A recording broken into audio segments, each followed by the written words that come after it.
പട്ടമല്ലാതെ ഒന്ന് പറഞ്ഞാൽ എന്താണ് ഉള്ളത്? ഒരു സോഷ്യൽ ഡിസ്റ്റൻസിലൂടെ നമുക്ക് കാണാവുന്ന നല്ലൊരു സ്പോട്ട്, ആർട്ടിസ്റ്റിക് സ്പോട്ട്, അതും നിങ്ങൾക്ക് ഇഷ്ടപ്പെട്ട രീതിയിലുള്ള സ്ഥലത്ത്, നല്ല കാറ്റുള്ളൊരു ഗ്രൗണ്ടിൽ. ഗ്രൗണ്ട് സോഷ്യൽ അത് വേണ്ട, അത് വിട്ടുപിടിക്കാം. ഗ്രൗണ്ട് വേണ്ട, എന്നാ പിന്നെ വീടിന്റെ ടെറസിലായാലോ? ഓക്കേ.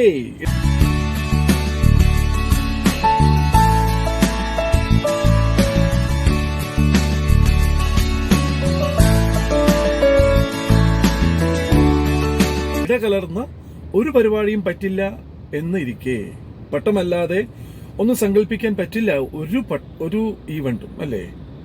സെൽഫാണെങ്കിൽ തന്നെ മഴയൊക്കെ ഉള്ളത് കൊണ്ട് നല്ല കാറ്റുള്ള സമയമാണ്. ചില സമയത്ത് ആകാശം നല്ല തെളിഞ്ഞ് നീലാകാശം കണ്ടാൽ നമുക്കൊരു പട്ടം പറത്താം എന്ന് തോന്നാം. ശരിയാണ്. റൂഫ് ടോപ്പ് ഉണ്ടെങ്കിൽ നടക്കൂല.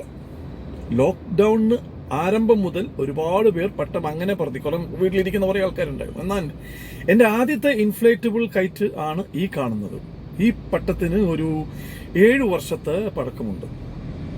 ഒരു കുട മടക്കി നമ്മൾ പിടിക്കില്ലേ, അതുപോലെ ഇത് മടക്കി സൂക്ഷിക്കാം. ഇതാണ് പാരാസ്ലെറ്റ്. 6 അടി ഹൈറ്റും 10 അടി വീതിയുമുള്ള പട്ടം. കാറ്റിന്റെ ഗതിയിൽ ഇത് പറന്നുയരും.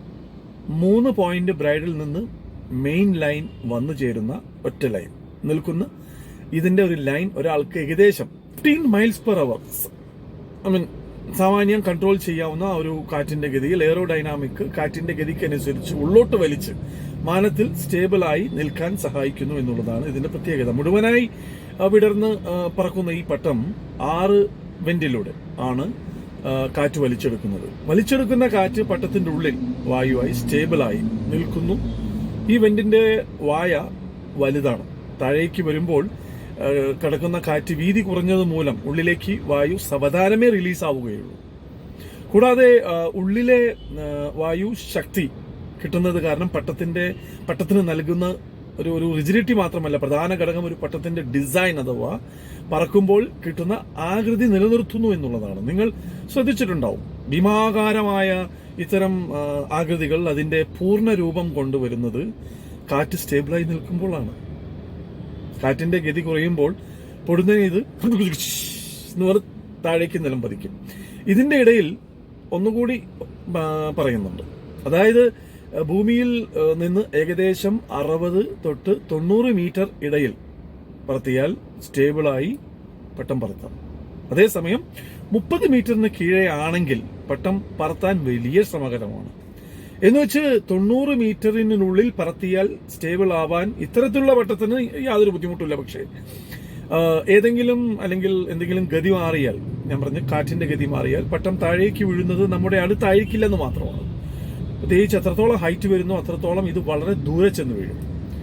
പിന്നത്തെ കാര്യം പറയണ്ടല്ലോ, പട്ടം നഷ്ടപ്പെടാം.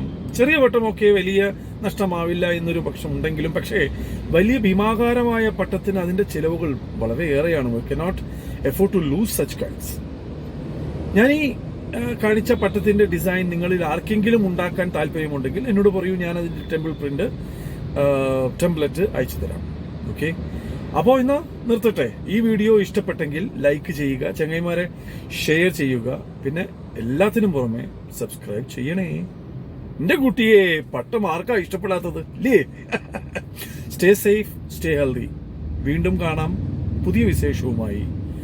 പറന്നു പറന്നു പറന്നങ്ങനെ നീലാകാശത്ത് പറന്നു നടക്കാം. കൂടുതലായി പോലെ വേണ്ട, നമുക്ക് പറത്തിയാ മതി. Okay.